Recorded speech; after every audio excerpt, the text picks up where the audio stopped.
Hey everyone, my name's Rob and today we're going to talk about my 5 easy collector plants. So I prefer to call rare plants collector plants purely because rare plants sometimes aren't actually that rare, they're just really popular and in demand, so then prices go up and they're harder to get. So hence why I'm calling them collector plants. So as we go through this list, I probably will be talking about the care I give to some of them. A lot of times they're easy, so they get the same care anyway, but if there's any little things that I do differently, I will mention it. But I do think that I should talk about my conditions because what grows well for me might not grow well for you purely because our conditions vary. So in terms of light, I get a ridiculously good amount of light in this room. So I have a southeast facing window over on my left, and I also have a southwest facing window right in front of me. So this room is just always bright even on a cloudy day, and basically anywhere you stand you can kind of see the sky. So plants always get lots of light in here, so that's never really an issue for me. I haven't toyed with the idea of supplementing light yet purely because we're in summer at the moment and I haven't noticed any dark spots in the room. We might in winter, I don't know, so we'll see. In terms of humidity, I do have a humidifier running most of the time unless the humidity... Lionel, I'm over here! Lionel! Come on, over here! Come on!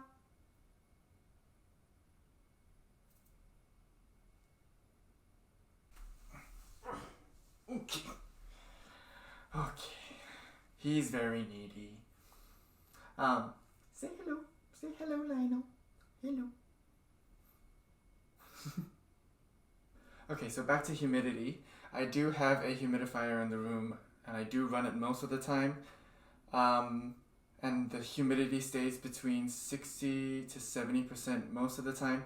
Sometimes it gets too high and I have to turn it off, so I do have a fan running for air circulation, but sometimes it hits like 80 and that's just way too much. It's good for the plants, they like it, but I do have a smoke alarm in the room that can go off if it gets way too high. And when winter approaches, the humidity is going to drop a lot, and I don't want the plants to get used to too much humidity and then suddenly suffer in the winter because the humidity is not high enough for them. So I do try and keep it below 70. Sometimes it goes to like 75 to 80, and then that's like a big oops for me. This morning at 4 a.m. the fire alarm was beeping a little bit because I forgot to turn the humidifier off, and it was a humid night. So I have to keep an eye on that now, as you know, humidity stays high during summer. But Lionel likes the humidity actually. He likes to stand under the humidifier and get the mist on him, which is really funny, but then I also have to like wipe him dry, which is annoying. And then we have watering. So I water my plants with reverse osmosis water, so no impurities, no heavy metals, nothing like that. I do have to buy that water because they don't have a reverse osmosis system. And then I also do fertilize and use a mycorrhizal fungi every time I water. So I use the Marphyl fertilizer. I use it at a very small rate though. So for a watering can of 1.8 liters, I use 10 milliliters.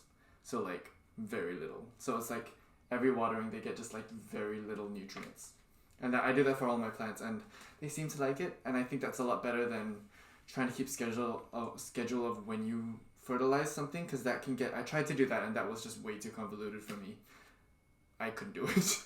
And then I also use a mycorrhizal fungi, which is the great white one. I saw this on YouTube. I can't remember which YouTuber was using it, but I grabbed it, and any plant that I put that I've inoculated with it does really well, and roots grow ridiculously well. So that is... I'm gonna link it actually for you guys. That's the great white. It's so good. It's excellent.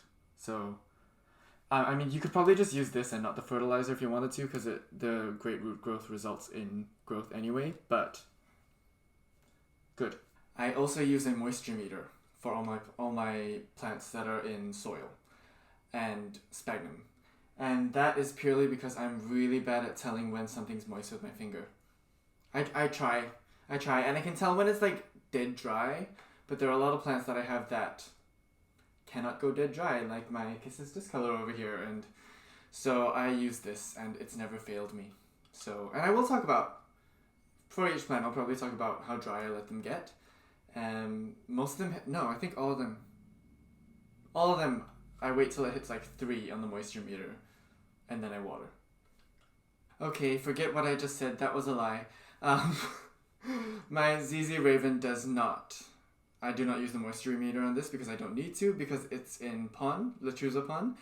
I did have it, I don't really do a semi-hydro setup with it. I water it thoroughly when I think it needs it, and then I just leave the water in the cash po. So as you can see, if I lift that out, it's really moist, and you can see a root coming out there, which is really fun. There will be remaining water that sits there, and I just let it absorb it right up. And I really don't water this very often. I can't, it's still dripping water, it's still humid in there, so I don't really have to water it. It is a great, nice and steady plant. Since I've moved though, it hasn't grown, which is annoying, because when I first got it, it grew this and this, I think. And then since then, it's just kind of sat there. Oh wait, this is new. So tiny little thing. Yeah, I don't know whether I need to bump the fertilizer or something like that, but I mean, it's not wilting. And these, or maybe it needs to be repotted, I don't know. These ZZs in general are just super easy care. They have really, really huge, bulbous bulbs, I guess. Are they bulbs? Anyway, kind of like how Calatheas and Gepardias have those big tubers. And so they can store a lot of water in there, so you don't really need to water them very much. I remember I had a very large regular ZZ back in Australia, and it was in soil, and I watered it once every 2.5 weeks. It hardly needed water. So, but they are slow growers as well, so we'll see. It also is probably in the darkest part of the room, because it sits right here. So, it might just need a little bit more light, which I'd be happy to move it anyway. I tried to put it in more direct sun, and it really did not like that.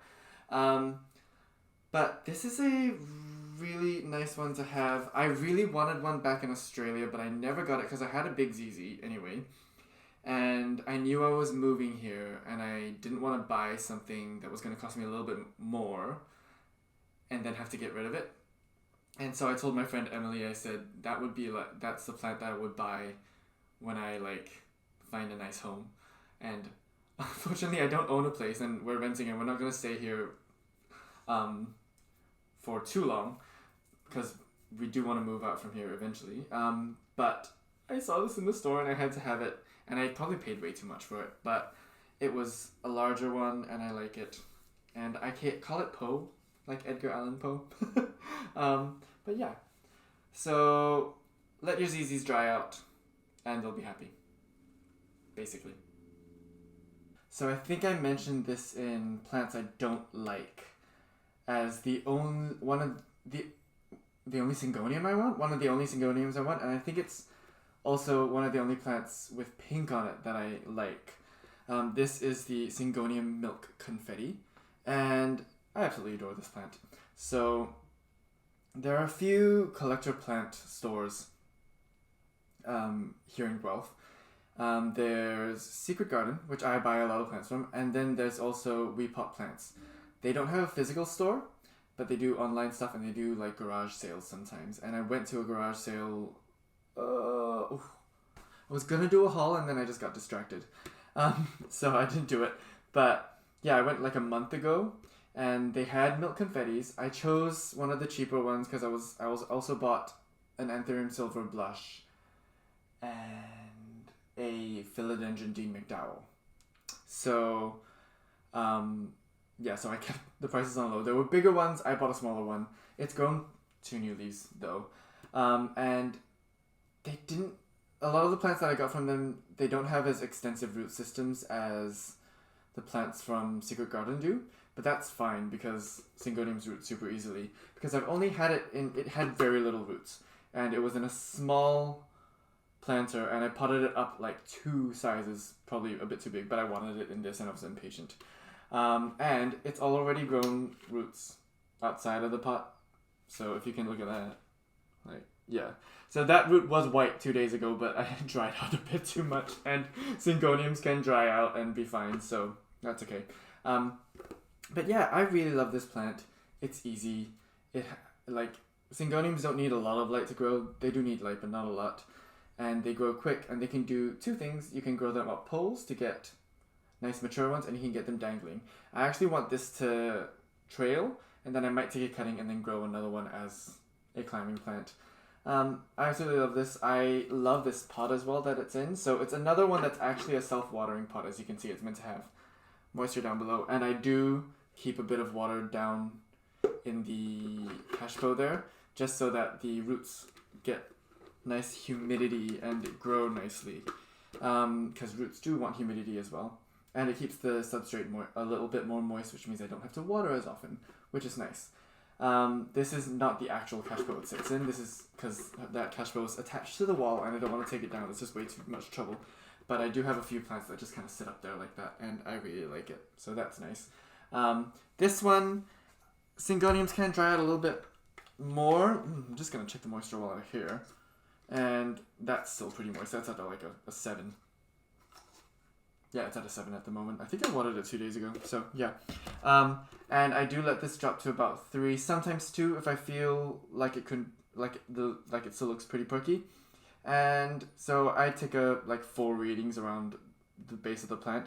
I try and get all the way down. I'm very paranoid about overwatering because I used to be someone who used to water overwatered. Although that's a bit of a mythy kind of statement as well.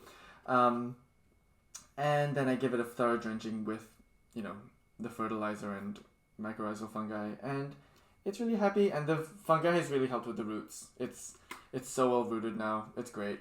But yeah, so it came with that leaf, and that one had a bit of damage on it, unfortunately. So that's the oldest leaf, and then I think that's a bit newer, and then these 3 are the newest ones.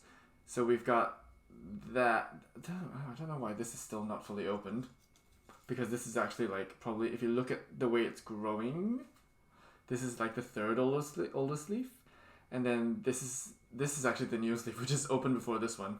I don't know. Syngoniums. I'm not a huge Syngonium collector because to me they all look the same except for a few like this one. Yeah, I'm hoping to get my hands on a Chiapensi soon. Fingers crossed. I will keep looking for that. But this is my Syngonium milk confetti. This is the Antherium Vitarfolium. I had a really beautiful... it was beautiful, and then things happened. If I can find a picture of what happened to it, I will put it up here. So this is Hella, my Antherium Vitarfolium. I absolutely adore this plant because it is an Antherium that doesn't behave like an Antherium. It behaves more like a Philodendron in the sense that it's easy and it doesn't need a lot of humidity, and watering wise, it can dry out quite a lot and it's pretty happy.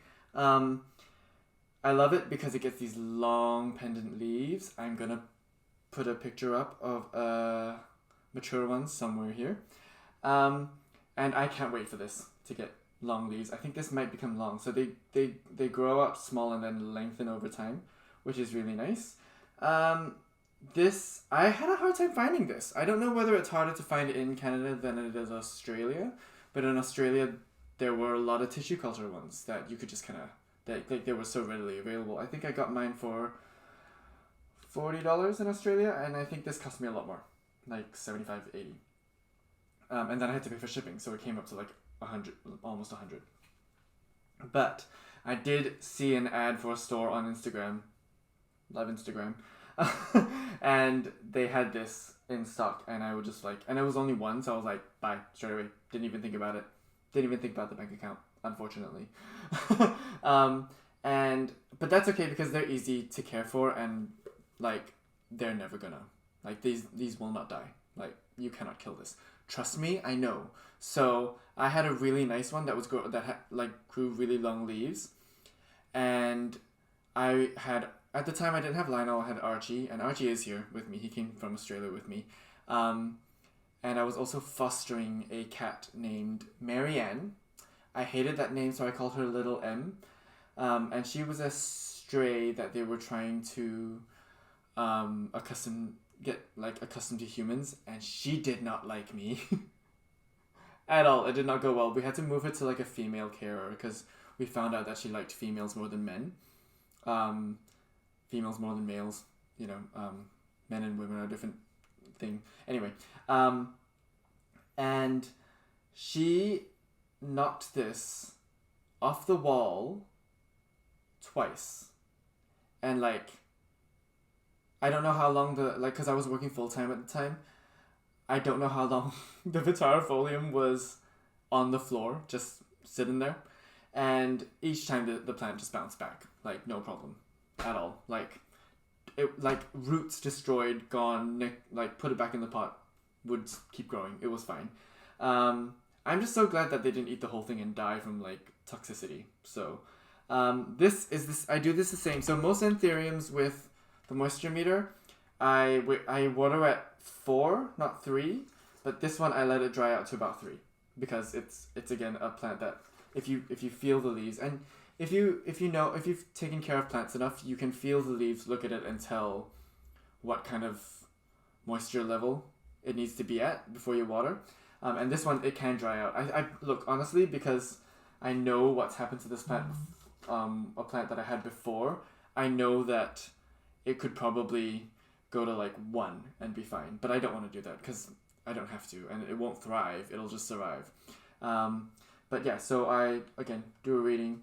It's currently at a 4, so it'll probably need a watering tomorrow actually, which I don't know if I can give it because I just started working part-time and I have a doctor's appointment tomorrow morning, so we'll see. But yeah, this one, super easy. Pop it in a nice chunky aeroid mix and you're good to go. Does really well in pon, if you have pon as well. Most Antheriums do apparently, but I'm sticking to soil at the moment. So that is my Antherium Vitarfolium. I've been so excited to share this one. It's been a while though, since I got it. This is my variegated Philodendron Jungle Fever. I absolutely adore this plant. It's the most easy care plant in this whole entire room. And for such a beautiful, expensive plant, wonderful. So, bit of a story. I was just looking through Instagram stories and I'd seen this on Kaylee Ellen's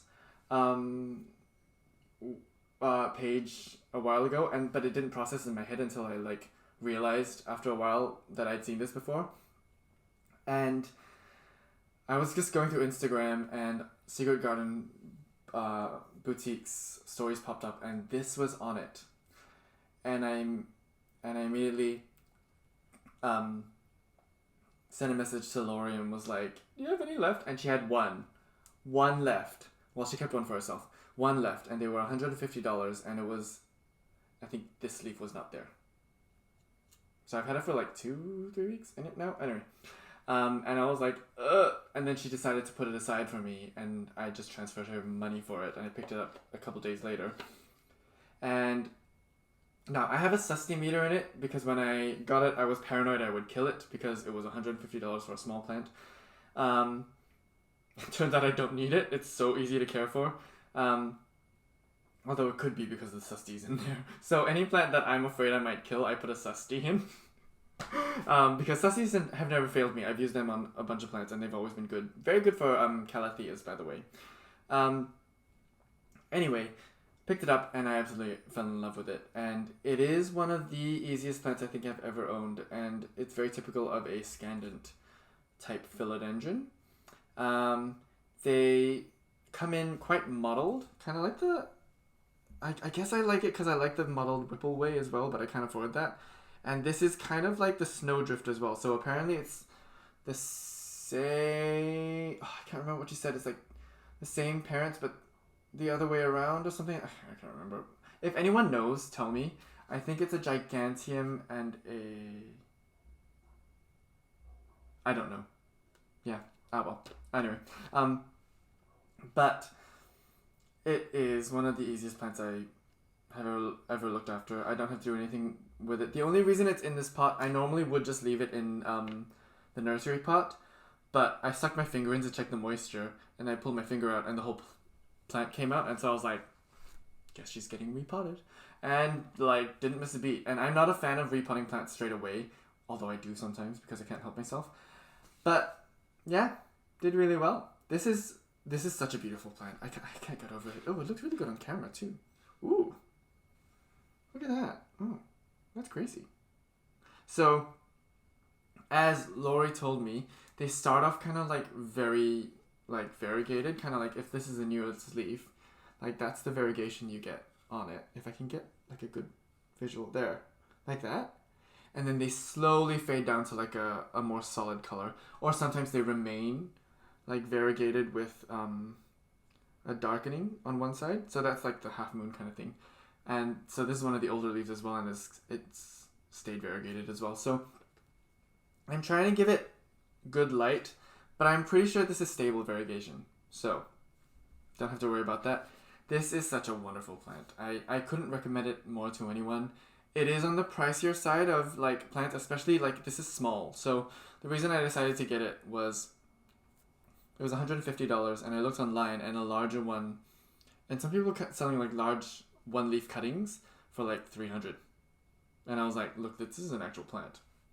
So yeah, but yeah, so if you can find one as an established plant for this price, I say get it, because it's beautiful, it's easy to grow, and it's also a good investment if you feel like you want to sell a cutting in the future.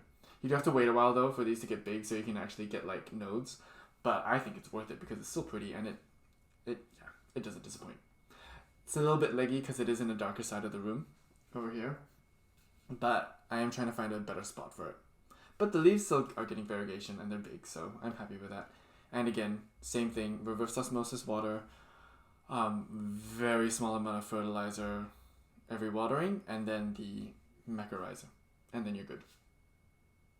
Okay, so honorable mentions. This is cheating, I know, but my Philodendron gloriosum and my Philodendron pastizanum are technically my two easiest plants ever.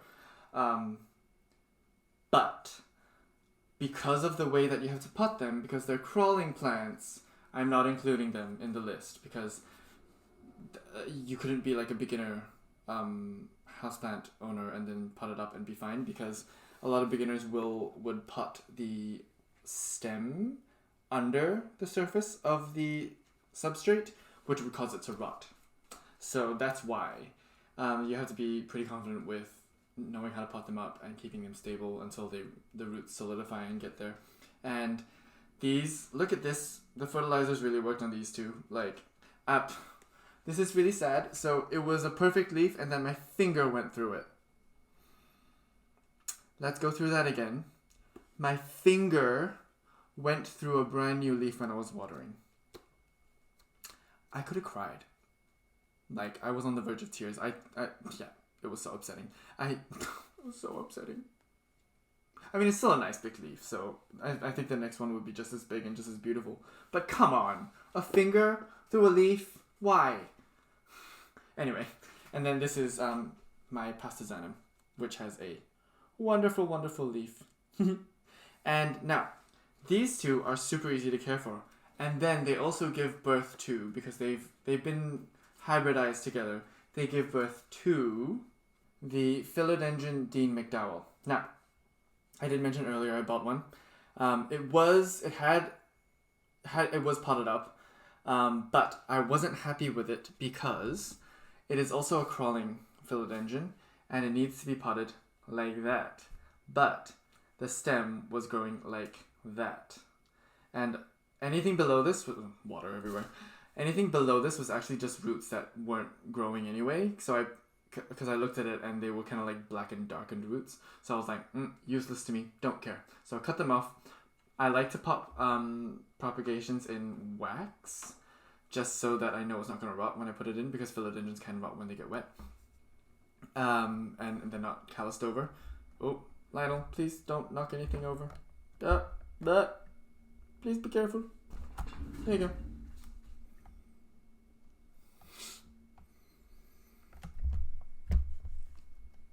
Owning cats, guys. Seriously. Oh. Yeah. That's okay. It's just a moisture meter. You're okay, buddy. Okay. Alright, what was I saying? Oh, yes. So I chopped it and I'm trying to grow these roots out. And as you can see, I'm having good results trying to grow these roots out. So it probably will be potted up. I'm so bad at getting things on camera. I'll probably pot it up once I get, like, I don't know, 4 inches.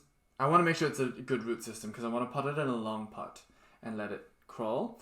I've had one before. I had a large one that, look, it got to me with rot and I just couldn't save it. I managed to save the stem a little bit, regrow it, and it rotted again. So didn't have great luck with it. But the fact that it bounced back like 5 times means that it's a hardy plant. And I'm confident I can do it now because back then I was really, really new to collector plants. And as I said, if you're new to collector plants, don't get a crawler because you will cause rot because you don't know how to look after it. But now that I know how to like pot it up and make sure it's not gonna rot away, this is gonna be completely fine.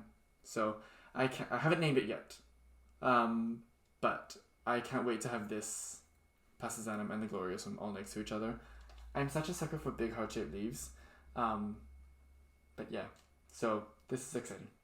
And those were my honorable mentions. Okay, this is my final plant. So, this is the Philodendron Melanocrism. And there are many reasons why this is probably my easiest collector plant. And it's purely because I've had to do nothing for this plant. At all. Sans put it on a pole. Nothing. The day I got it, I got it from this lady in Toronto, and she sells a lot of stuff on Facebook Marketplace, and she had this, and I bought it. It was two plants in one, so I was very happy to buy it for $40. So much more expensive in Australia. It was like I bought like a 1-leaf cutting for $80. So, sans shipping, by the way. And so I got it, and I immediately potted it up in pond because I had some, and because I had trouble with my Melanocrism cutting in Australia, so I really wanted to make sure I got it right. So I potted it straight in pond because I had the actual pond, and it's taken off.